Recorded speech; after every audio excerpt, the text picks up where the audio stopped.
My name is Hisham. I came from UK to Turkey for a dental treatment and a hair transplant. From the first step in Turkey, the pickup from the airport, the transport, the reception, everything was good, was perfect. The staff here, they are very nice people, polite. They know how to explain everything. The second step was with the Dr. Mahmed. I'm very thankful for Dr. Mahmed. He did a great job to me.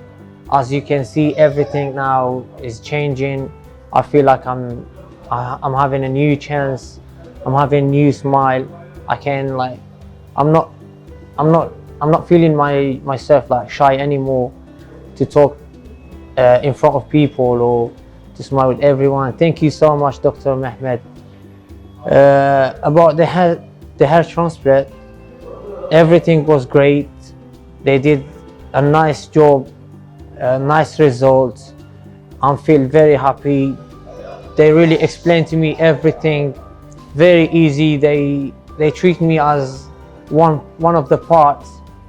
About the staff, I'm very thankful to Noor. She's very nice.